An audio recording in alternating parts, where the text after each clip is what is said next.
Namaskar, a very good evening everyone. I am Smriti Rastogi. And I am Sanjeev Kumar. Welcome back to your love program, Best Friend Forever. Like we had spoken about so many things in detail last time as well. Is bar, welfare and welfare elements and education related with pets and welfare work. This is what we'll be talking about. All the topics have always been important and will be, and this is one of them, right, Smriti? बिल्कुल संजीव, हमेशा की तरह कुछ नया लेकर आपके सामने हम हाजिर हुए हैं, प्रस्तुत हुए हैं और आज हम बात कर रहे हैं एनिमल वेलफेयर एजुकेशन के बारे में, which is one of the very important element of human education.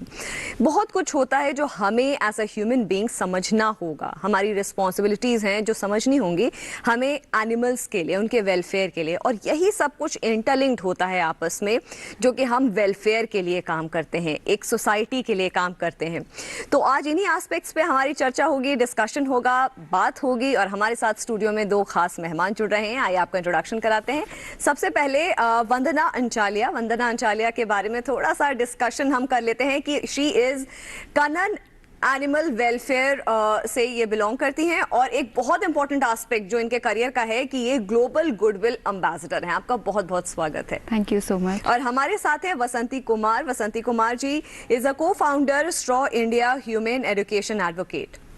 आपका भी बहुत बहुत स्वागत है। Thank you. और हमेशा की तरह एक बहुत ही इंटरेस्टिंग जो पार्ट होता है कि हम न केवल एनिमल्स के बारे में बात करते हैं बल्कि उनको हम यहाँ पर लेकर के भी आते हैं। संजीव, आज भी हमारे साथ ऐसे ही एक कंपेनियन है, उनको हम स्टेज पर बुला लेते हैं। बिल्कुल। आई थिंक टिंडा नाम आपने बताया था, तो टिंडा को हम स्टेज पे बुला लेते हैं। बहुत ही interesting and funny name, but very interesting. ये नाम किसे पड़ा? सो जो इनकी रेस्क्यूअर थी, जब उन्होंने हमें beautiful girl over there. Yes, she is indeed very beautiful. In fact इसकी डॉटर भी हमारे पास है। Wow. उसका नाम है Tamatar, so they are like Tinda and टमाटर।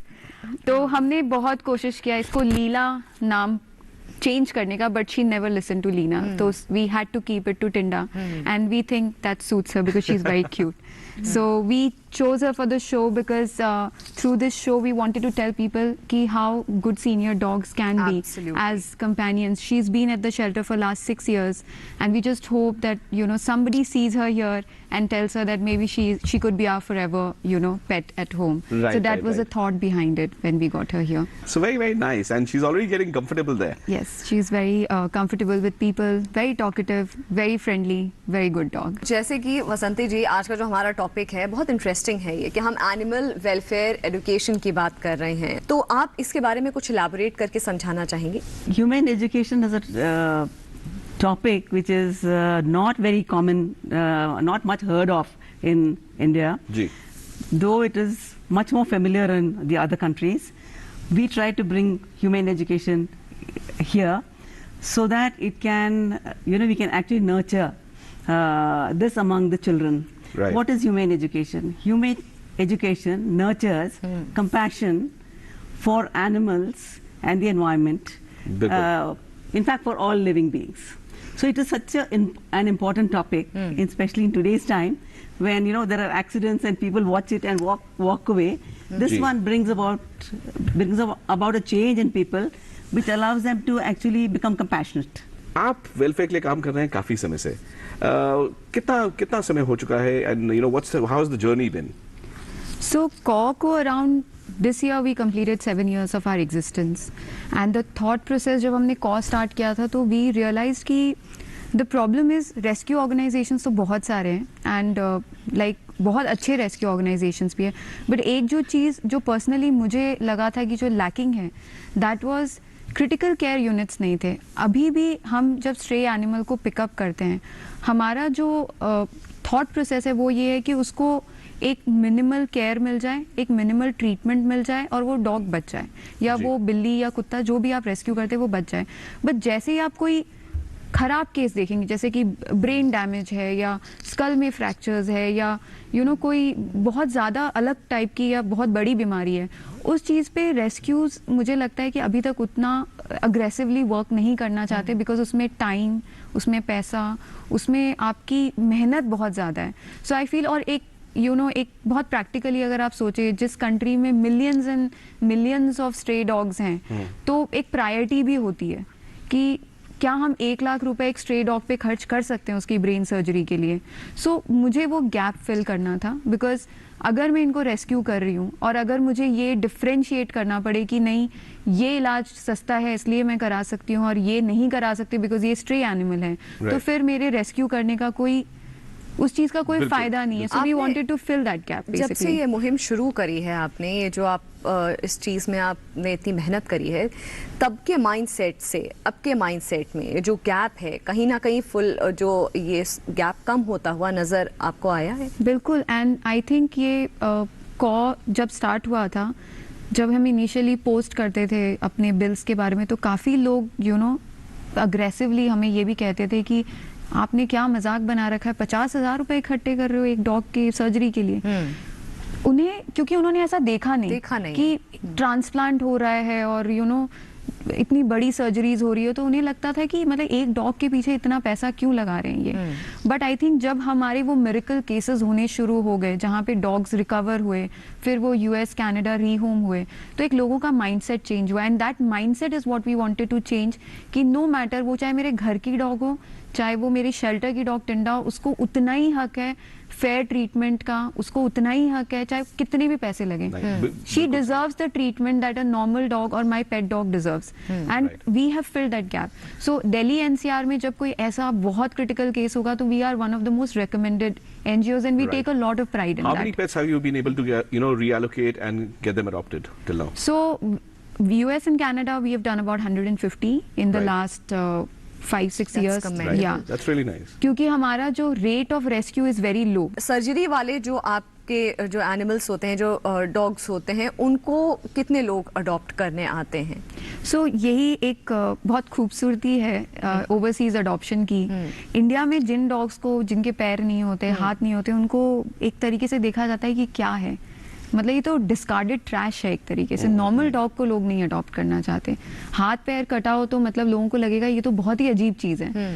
बट मैंने देखा है कि जब US एंड कनाडा में लोगों को एक अलग कंपैशन है इस चीज के लिए. Poor dog, he doesn't have a limb, he doesn't have doesn't have, there is a hole in the face or there is an eye missing. Empathy वाला जो एक अलग है, और जिसकी हम वही बात कर रहे हैं, जैसे मैम बता रही थी, it's about education. It's about education. Empathy जब तक नहीं होगी तब तक हम welfare, animal welfare की बात ही नहीं कर सकते हैं. बिल्कुल. Now parts and elements are available so that contraptions लगा के, and you can give a limb, you can give a leg to a pet also. And you would have been working on this aspect as well, or related elements? What we do is sowing seeds of compassion in little children. Right. So we work with school children mostly, and with college students, and we sow the seed of compassion in them. Right. Because it so happens that at many times at homes it's not really done. My parents are trying to be very careful with their children. जी. यहाँ मत जाओ, वहाँ मत जाओ, कुत्ता काटेगा. बिल्कुल, बहुत सही बोल रहे हैं. Black cat passing the way, things of that kind go on. Ji. So children are a little afraid. So we're trying to remove that kind of a situation. Try to tell them that you can make friends with the animals, with dogs, particularly because they are all around us. With cat, it doesn't matter if a cat crosses your path. Nothing much is going to go wrong. Exactly. So with that, children are coming out of these kind of things, and they are able to accept these animals who are living in the community more open-heartedly. Education की जब हम बात करते हैं, इसको समझना और समझाना बच्चों में कितना चैलेंजिंग होता है सोसाइटी में इन जनरल, और स्टूडेंट्स या स्कूल के जो स्टूडेंट्स होते हैं या कॉलेज के स्टूडेंट्स होते हैं उनमें इन particular? I would say that it is, since we deal with children, it's very easy. Because children, they are born with compassion, I would say, almost. Because they are, when they're born, there's a lot of compassion that is given to them, by their parents, their caregivers, and so with that, they already have it, and then they love animals. That's why you would have seen many parents taking their children out to the park, and they will say, "This is a doggy," or this is, say "Baba Bolo," and things like that. So the children are automatically attracted to them. But it is the older people, their family members, who kind of keep them a little bit at the back. So it's very easy to, actually when you teach children, and they are like, another thing, they are like a sponge. They absorb everything. They are a plain slate. You can write anything good on them, because the world becomes what you teach actually. So you teach them that it's okay, be friendly with the animals, बिल्कुल. be kind to them. And मैं वही बोलना it चाह रहा helps. था कि जैसा आपने बोला कि it's the older lot. Should we also work on this aspect of educating the adults around us? It has a ripple effect, a multiplier effect, because the child goes back, talks to his parents. Let's say 2 parents, okay? Then he goes and talks to his sibling, let's say 1 sibling. And then that's 3 people. Then he goes and talks to, let's say, 2 friends. So there are 5. So teaching one child has actually, you have been able to spread the message of kindness, compassion, empathy to 5 people. So when you teach a classroom of about 50 kids, you have actually touched upon the hearts of about 300 kids. एक वक्त आ गया है कि एक बहुत interesting जो हमारा segment होता है उसमें हम आज जो चीज़ कवर कर रहे हैं, जो आज आपके सामने लेकर के आ रहे हैं, बसंती जी का स्ट्रॉ फाउंडेशन बहुत सराहनीय काम कर रहा है एनिमल जो वेलफेयर एजुकेशन को लेकर के। तो एक छोटा सा, एक बहुत इंटरेस्टिंग, बहुत ही लाइवली पैकेज हमारी टीम ने क्रिएट किया है, आइए नजर डालते हैं। Best friend forever. Best friend forever. हमने फसल बीमा योजना को अधिक प्रभावी बनाया, उसके दायरे में ज्यादा किसानों को लाए। नहीं है डर, नहीं फिकर, मिली हमें नई डगर। फसल का करवा के बीमा, किसान की चिंता को छीना। आज ही प्रधानमंत्री फसल बीमा योजना से जुड़ें और निश्चिंत हो जाएं। कृषि एवं किसान कल्याण मंत्रालय, भारत सरकार। Best friend forever. Best friend forever. Education एक बहुत ही ज़्यादा पावरफुल टूल होता है, टीचर्स के हाथ में भी, बच्चों के हाथ में भी और पेरेंट्स के हाथ में भी। और एनिमल वेलफेयर एक बहुत ही इम्पॉर्टेंट टॉपिक है। तो हम जब इसको इंक्लूड करते हैं थ्रू एक्सपीरियंशियल एक्टिविटीज़, जिसमें बच्चे नॉट जस्ट सोच रहे होते हैं बट कर भी रहे होते हैं।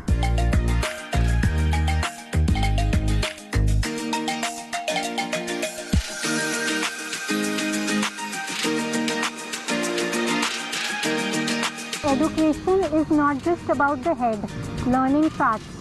Education is about head, heart और hand. तभी the child becomes compassionate.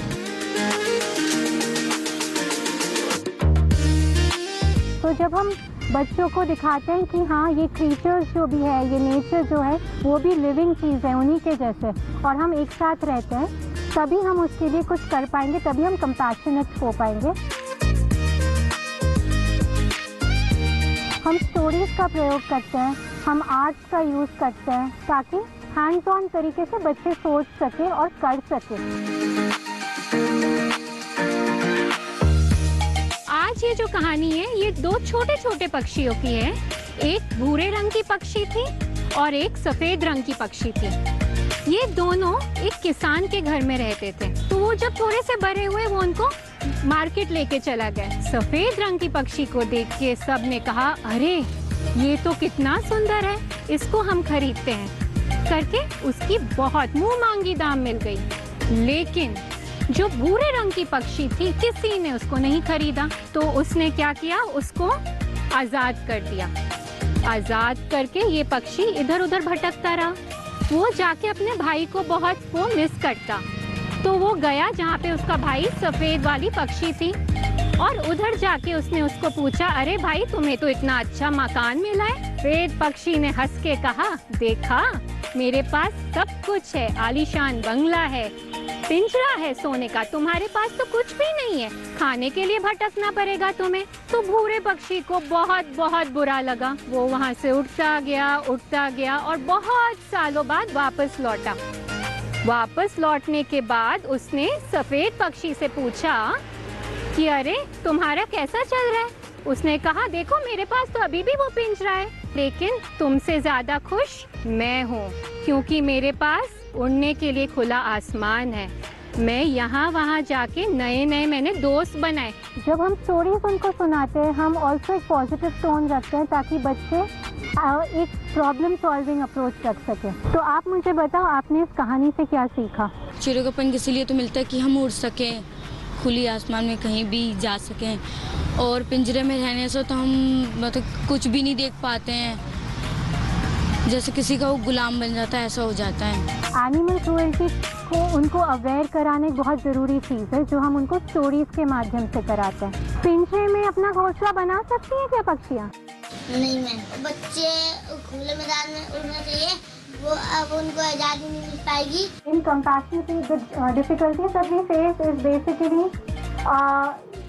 this is not something that can be scored. These are values that are not in any report card, but these are in the report card of life. It is in the report card of future, and that is what makes people remember each other.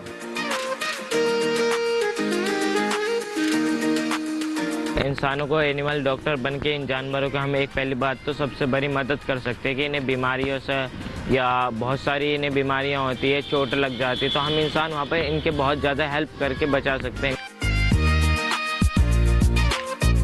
मैं animals की doctor बनना चाहती हूँ।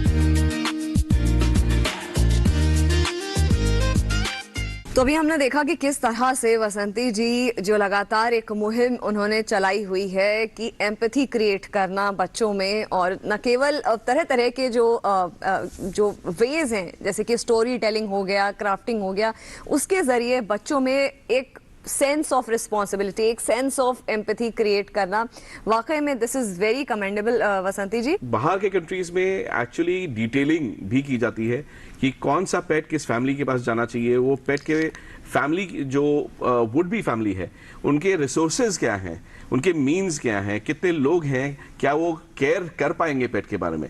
So you know I mean this is the kind of detailing which should happen for each pet. I mean ऐसा आप करते हैं या इनकरेज करते हैं? बिल्कुल आपने सही कहा, जब हम अपने डॉग्स को भेजते हैं यूएस या Canada, there is a thorough process that we have to follow. उनकी प्रोफाइलिंग होती है, देन फैमिलीज मीटअप्स होते हैं, then everything is checked whether this dog is compatible. कई बार ऐसा होता है कि आप एक डॉग की फोटो देखते हैं और आपको लगता है ये डॉग मेरे लिए है, बट मे बी वो डॉग आपके लिए नहीं है, क्योंकि उसकी लाइफस्टाइल और आपकी लाइफस्टाइल मैच नहीं करती एक दूसरे से। सो कई बार कई डिसीजंस हम बहुत इमोशनल होके लेते हैं, but that doesn't work out for both of you and it's a mess. So अगर आप ओवरसीज अडॉप्शन की बात करेंगे तो this is one of the major things which we really like about our partners. Do we have a follow-up cycle on it? Of course, we have partners who take care of all the follow-up. अगर किसी को dog से किसी family में गया और वो workout नहीं होता है किसी वजह से, so obviously the partners will take the dog back and try and rehome the dog again in the suitable family. So ये प्रोसेस फॉलो करना बहुत ज़रूरी है। अदरवाइज इंडिया में तो अभी भी इतने ज़्यादा लॉज नहीं है इन टर्म्स ऑफ कि अगर एक डॉग ने बाइट कर लिया या कुछ कर लिया, यही चीज़ अगर कनाडा यूएस में हो जाए कि डॉग ने गलती से बाइट कर लिया आपको किसी भी वजह से, तो it can even be a cause of legal issue, so I think इसी बात से एक और बात जो आ रही है मेरे मन में, वसंती जी, कोविड-19 के टाइम पे ऐसी सिचुएशन बनी थी कि तमाम तरह के ऐसे मिथ्स लोगों के मन में आए थे कि ये जो ट्रांसमिशन हो रहा है वायरस का, ये एनिमल्स के थ्रू भी, हमारे पेट्स के थ्रू भी हो रहा है, तो अबैंडन कर दे रहे थे। तो ऐसे में जो एजुकेशन है, खासकर एनिमल वेलफेयर एजुकेशन, इसमें एक बहुत अहम भूमिका निभाती है। During the Covid time we moved on from in-person programs in schools to online programs. So then we used to talk to children through stories of kindness. That's how what we called it. Right. And then we used to talk to them about how you can go out and feed the dogs in your area, and talked about abandoned animals as well. So बच्चों के जरिए, and during that time because it was online, children were at home, parents were also listening to it. Just not the fear of dogs having Covid, but a combination of issue की मेरे father की death हो गई है, कोई नहीं है अब घर पे, हम फाइनेंशियली अभी कुछ नहीं कर पा रहे हैं, डॉग को नहीं देख पा रहे हैं।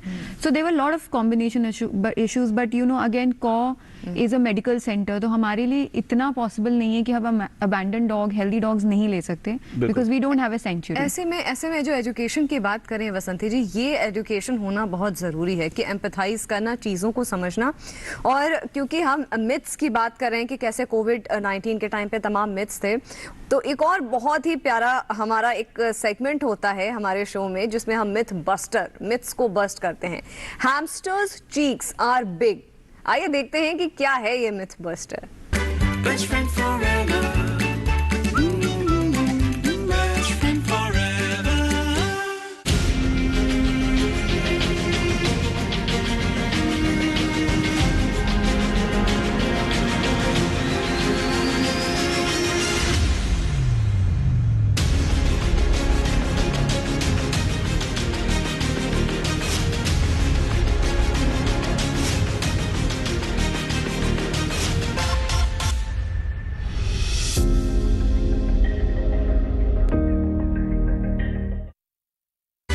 Best friend forever. Best friend forever. Hamsters' cheeks are huge. It's a fact. सभी हैमस्टर्स के गालों में छोटे डिफ्लेटेड बलून्स के जैसे पाउच हैं, जो उनके ओरल म्यूकोसा का हिस्सा हैं और उनका खाना भरने के काम आते हैं। Hamsters can stuff up to 20% of their body weight into their cheeks. जैसे कोई आम इंसान 20 किलो खाना अपने मुंह में भर कर चले, ये मुश्किल ही नहीं नामुमकिन होगा। वाइल्ड हैमस्टर्स शिकारियों से बचने के लिए एक ही बार खाना इकट्ठा करना प्रेफर करते हैं। उनके घरों में 200 पाउंड तक खाना मिला है। हैमस्टर्स के चीक्स में स्पेशल रिट्रैक्टर मसल्स होती हैं, जो खाने को जगह पर रखने के काम आती हैं। हैमस्टर्स कभी-कभी अपने बेबीज को भी अपनी इन अद्भुत चीक्स में छुपाते हैं और कुछ तो इनमें हवा भरकर स्विमिंग के समय इन्हें फ्लोटिंग डिवाइस की तरह इस्तेमाल करते हैं।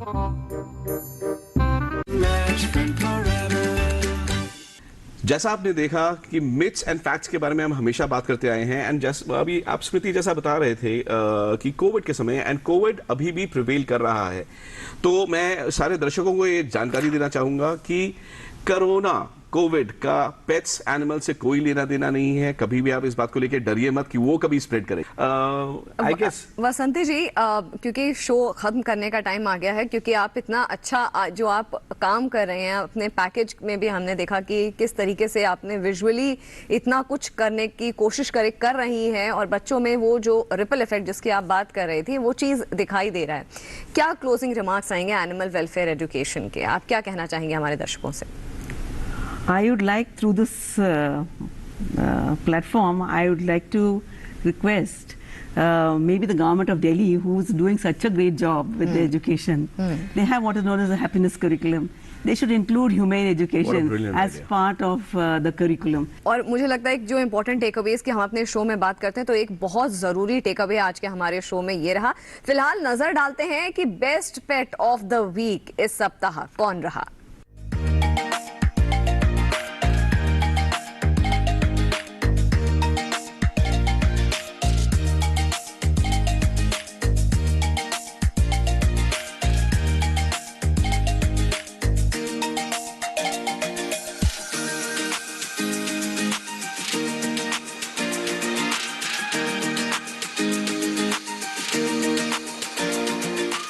तो जैसे कि हम हमेशा कहते रहते हैं कि अपने पेट्स की फनी पिक्चर्स, फनी वीडियोस आप हमारे साथ भेजिए, हमारे साथ शेयर करिए। ऐसे ही हमारी कोशिश, हमारा प्रयास रहेगा कि आपके पेट्स को हम फेमस बनाएं best pet of the week के जरिए। फिलहाल वसंती जी बहुत बहुत धन्यवाद, वंदना बहुत बहुत धन्यवाद हमारे शो में आने के लिए, हमारे साथ जुड़ने के लिए। दर्शकों का तहे दिल से आभार, और यही कहूंगी कि आपकी कोई भी फीडबैक या सजेशन हमारे शो के लिए हो, आप हमें लिख सकते हैं। अपने पेट्स की फनी वीडियोस, पिक्चर्स हमें भेज सकते हैं। हमारा ईमेल आईडी है bestfriendforeverpets@gmail.com। एंड इसी के साथ it's time to wrap up the show, but we will be back and अगले हफ्ते आपके साथ हम बात करेंगे स्नैकिंग हैबिट्स एंड क्या देना चाहिए, नहीं देना चाहिए, खाने के बीच बीच में कुछ जो हम छोटी मोटी चीजें देते रहते हैं। We'll talk about all those things. Till then, live life, respect and love pets. Best friend forever.